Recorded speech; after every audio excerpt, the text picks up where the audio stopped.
ओम जय श्री केदार दोस्तों, स्वागत है आप सभी का मेरे एक नए ब्लॉग में।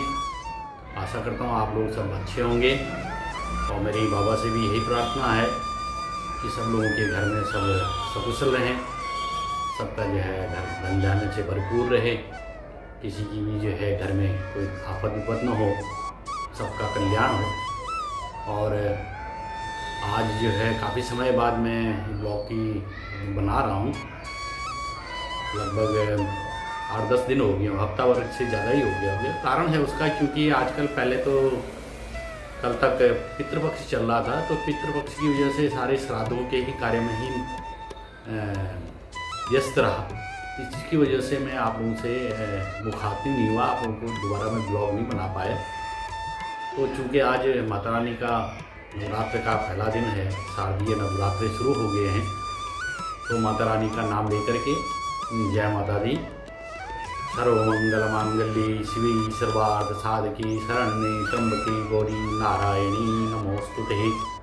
सभी पे माता रानी की कृपा बनी रहे, यही मेरी जो है कामना है, यही मेरी माता रानी से भी प्रार्थना है।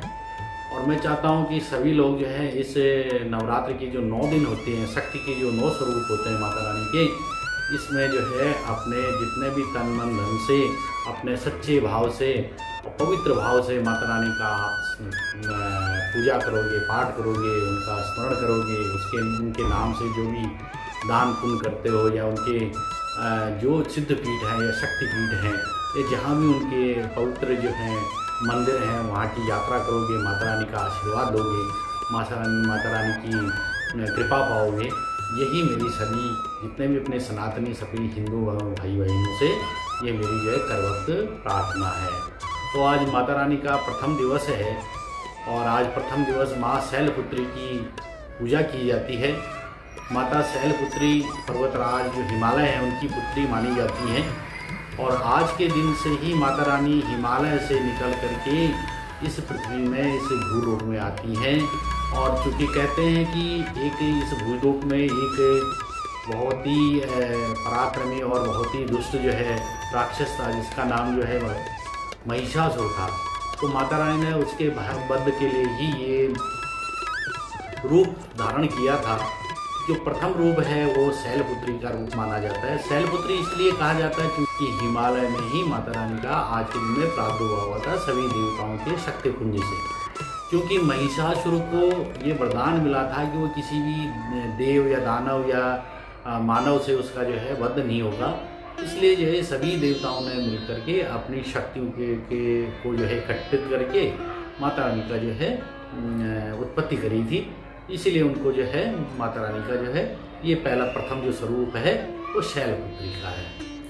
अब शैलपुत्री के जो स्वरूप है, उनके एक हाथ में कमल होता है और एक हाथ में उनके त्रिशूल होता है। और माता रानी की जो सवारी होती है वो बैल की होती है, नंदी बैल की सवारी होती है। श्वेत वस्त्र माता रानी के होते हैं, श्वेत या फूल पीले रंग की जो वस्त्र माता रानी को बहुत पसंद है।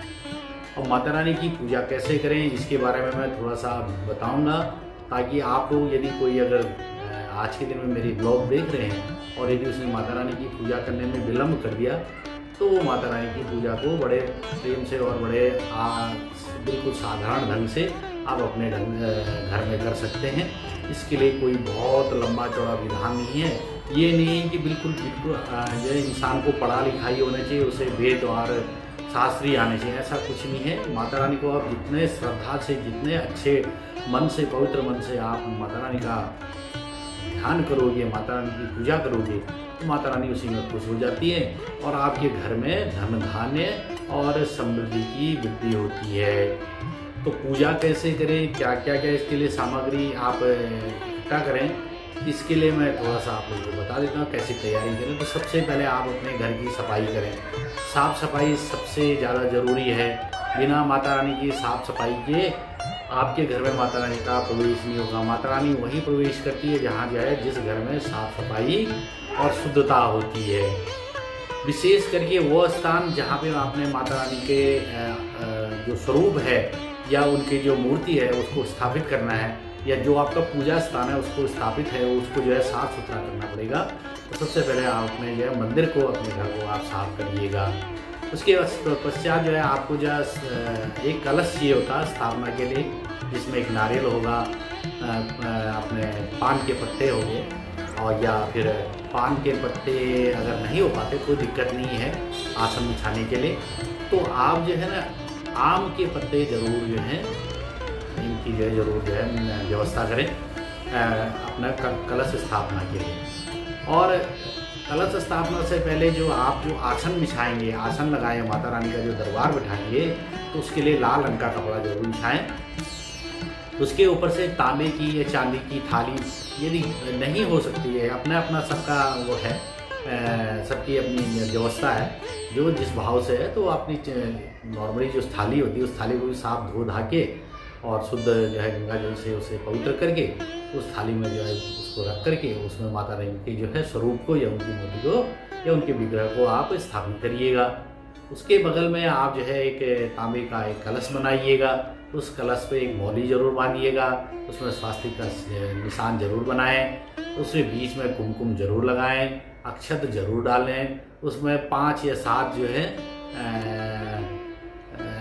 आम के पत्ते जरूर डालें। उसके ऊपर से एक नारियल जरूर रखें, जिसको आप श्रीफल भी कहते हैं, नारियल भी कहते हैं। तो नारियल जो श्रीफल होता है, श्रीफल में जो है बाहर से छिला हुआ नहीं होता है, मतलब पूरा का पूरा एज इट इज रहता है, परंतु कहने का जो नारियल है उसको आप जो है उसमें चुनरी बांध करके और फिर उसको जो है कलश के ऊपर स्थापित करें।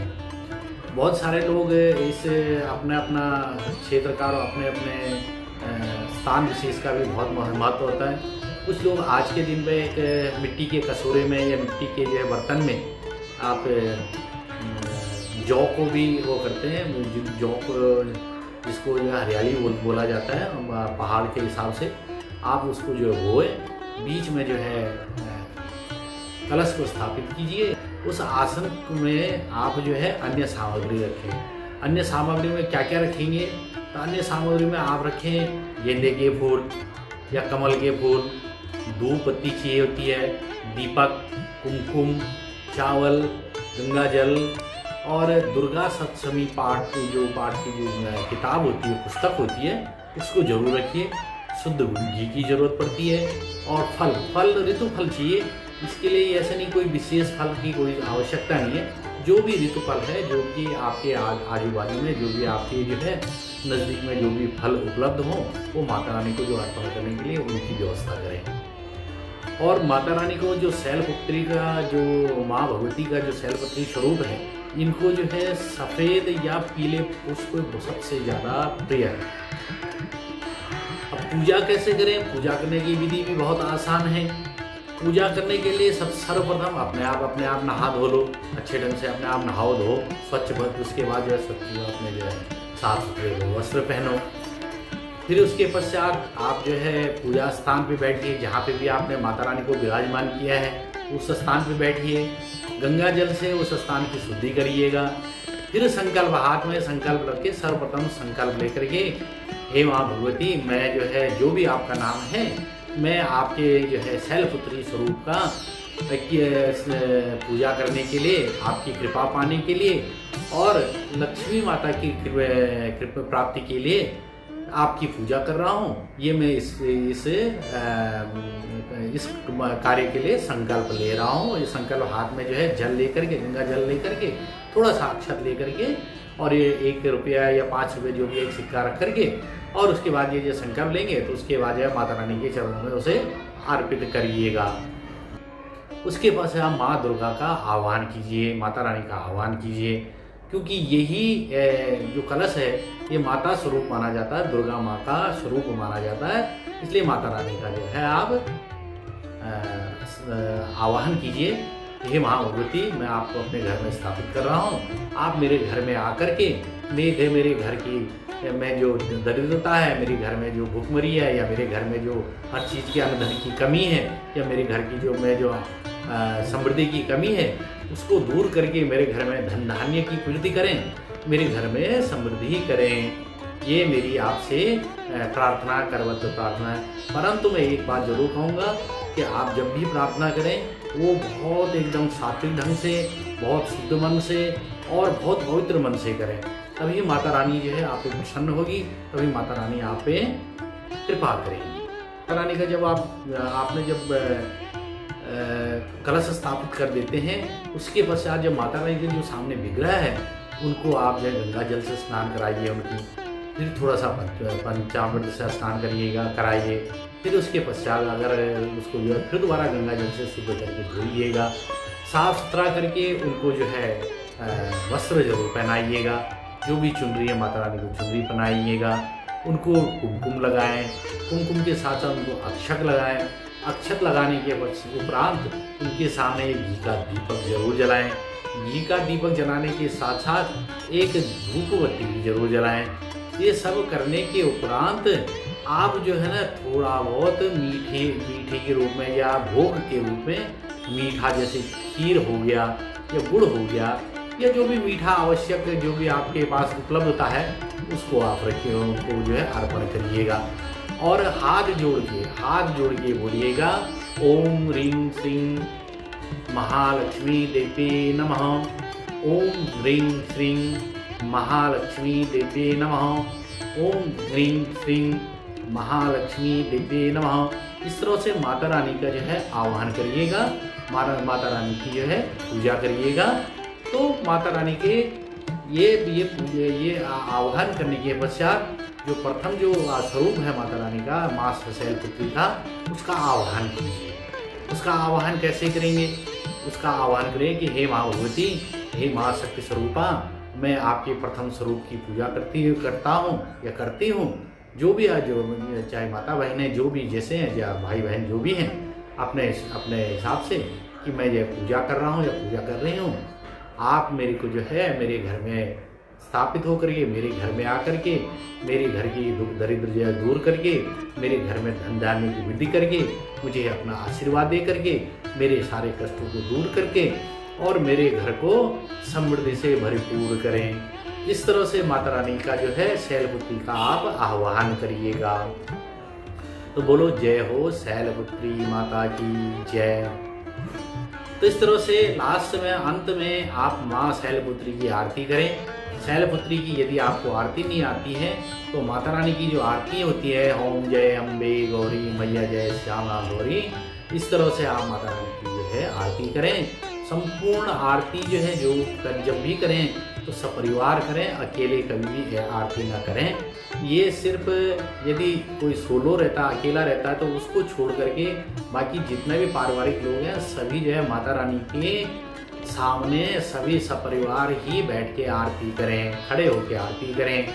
खूब जो है अपना जो है अपनी तरफ से जितना बढ़ चढ़ करके आप हो जाए, कितने आनंदित होकर के खूब जो है खुशी वाले और बहुत ही एकदम शुद्ध मन से उत्सव के रूप में माता रानी की आरती करें तो माता रानी जरूर प्रसन्न होगी। और माता रानी जब किसी पे प्रसन्न होती है तो उसके घर की सारे दुख दरिद्र दूर कर लेती है। ये मेरी जो है आप सभी से विनती है, ये मेरी सभी से मेरी प्रार्थना है कि माता रानी का जब भी पूजा करें तो बड़े सच्चे और पवित्र भाव से करें। तो आपको ये वीडियो कैसा लगा होगा? तो आशा करता हूँ अच्छा ही लगा होगा। यदि अच्छा लगा होगा तो ज़रूर जो है मेरे इस वीडियो को, मेरे चैनल को, इस वीडियो को लाइक करें, मेरे इस चैनल को सब्सक्राइब करें और अपने जो मित्रों, अपने बंधु बांधवों के साथ, अपने परिवार के साथ शेयर जरूर करें।